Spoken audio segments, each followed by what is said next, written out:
les Anses. Après, c'est vrai que Ce sont des évocations poétiques. et en même temps, un travail donc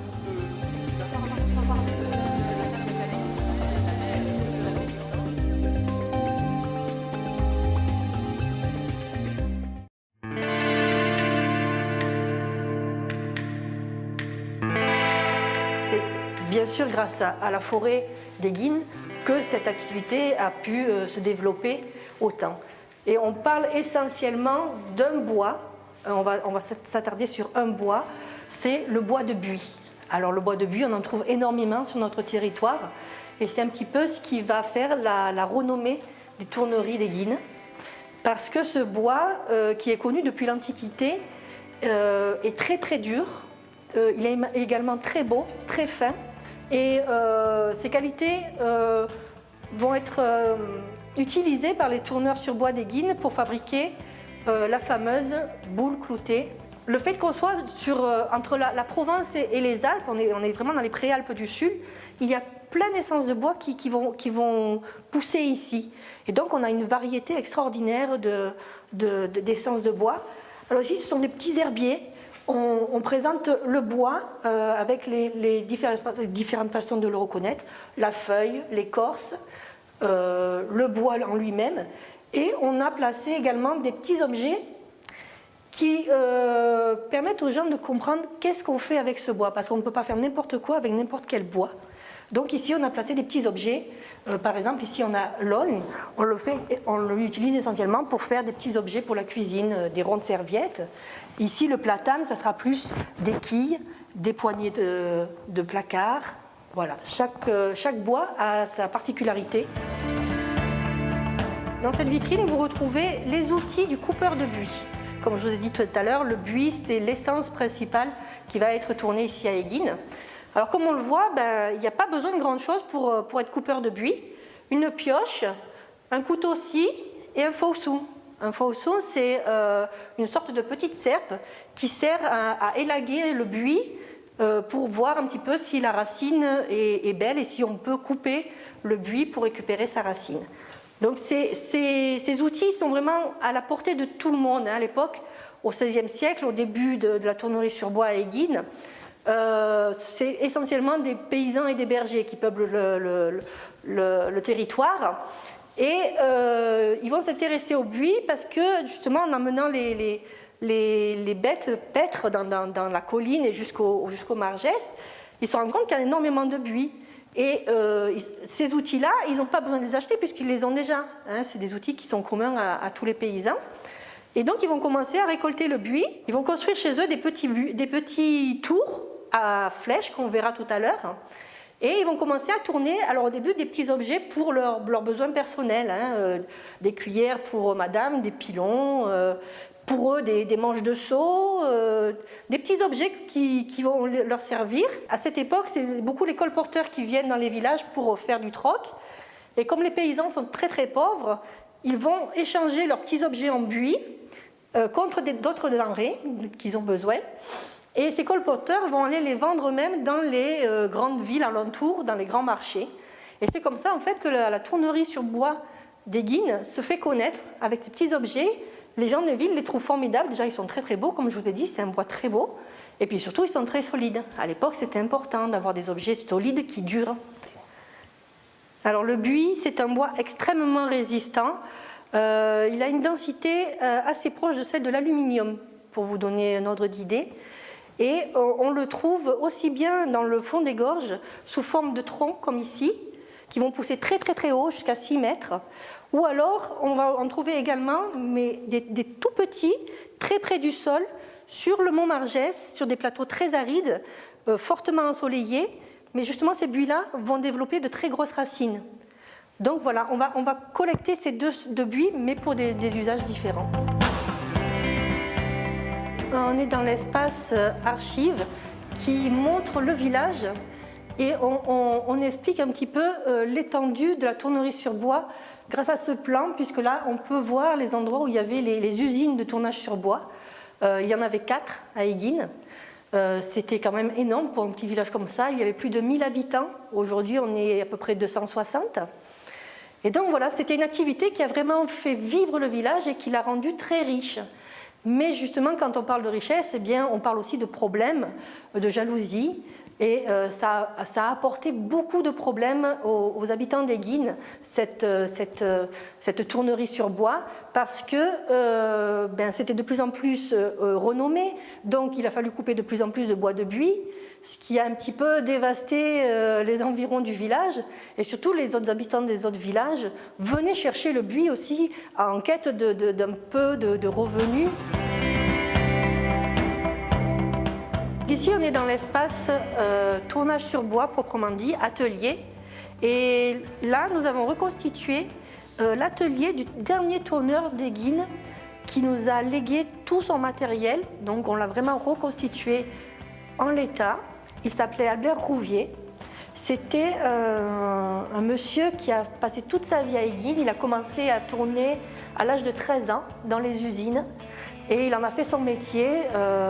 Même après la fermeture des usines, il a continué à tourner. Il a ouvert un petit commerce sur la place du village où il vendait ses propres objets. Là, on a les 2 bandes de tourneurs. Alors pourquoi 2 ? Puisque ça lui permettait de faire aussi bien du tournage en bois debout, ici. On voit donc le petit emprunt qui est là, monté sur l'arbre. On fixe une pièce à peu près arrondie et on la tourne. En fait, ça permettait de faire les boules pour les boules cloutées. Le banc de tourneur pour tourner les objets entre pointes. Donc, on fixe un morceau de bois ici entre 2 pointes, ce qui permet de les travailler dans la longueur.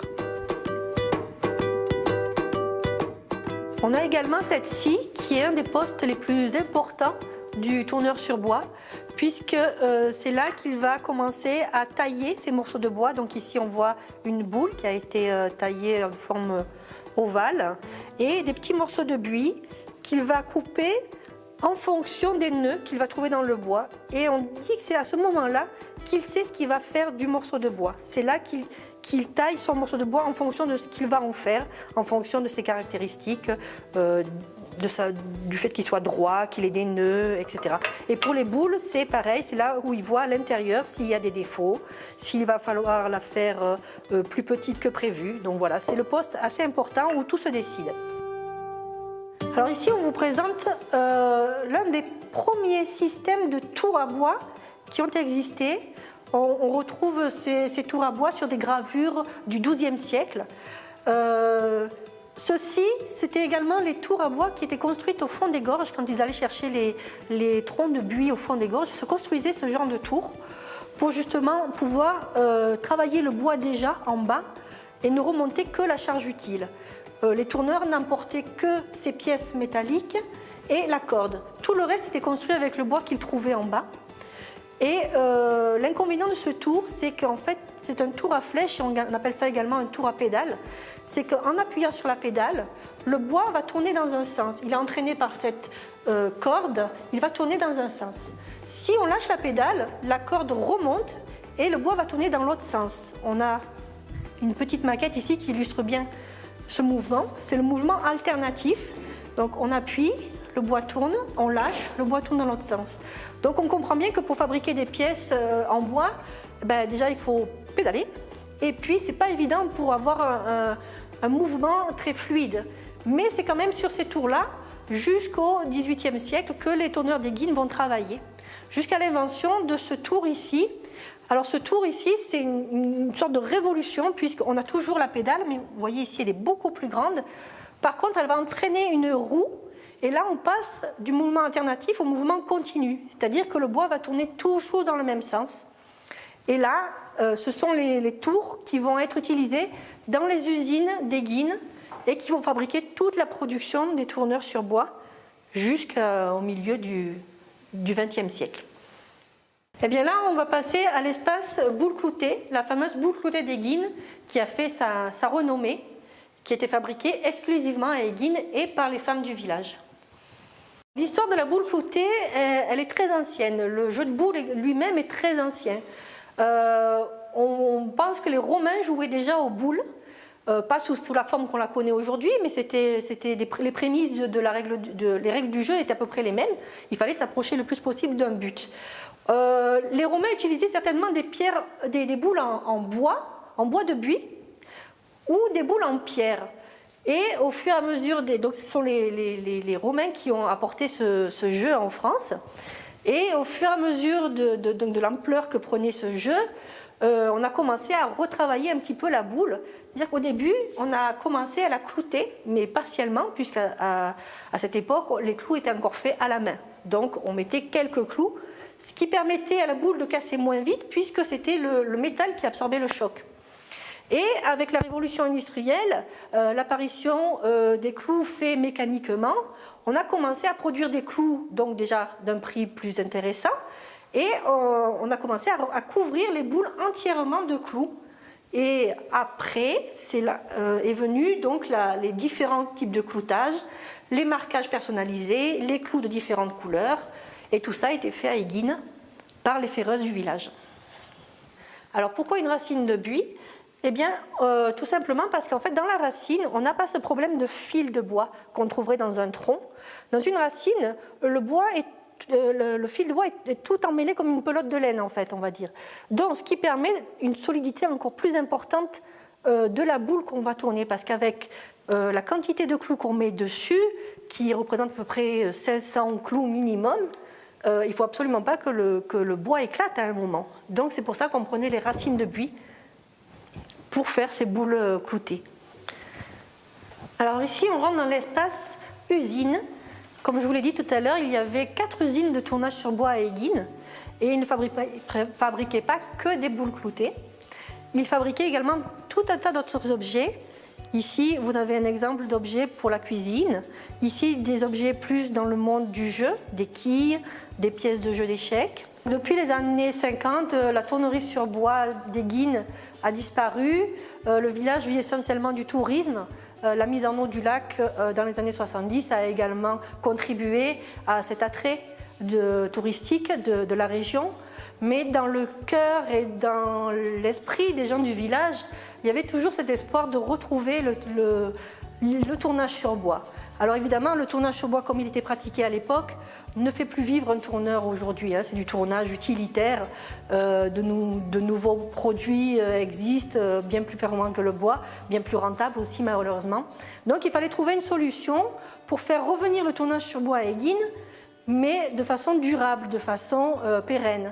C'est à ce moment-là que plusieurs personnes réunies, des amoureux du tournage sur bois, qui connaissaient l'histoire d'Éguines, des amoureux du village qui voulaient voir renaître cette tradition, se sont mis d'accord pour ouvrir une école de tournage sur bois. On a la chance d'avoir 2 stagiaires diplômés de l'école qui se sont installés à Éguines et qui vont, on l'espère, grâce à eux, faire renaître l'art du tournage sur bois à Éguines.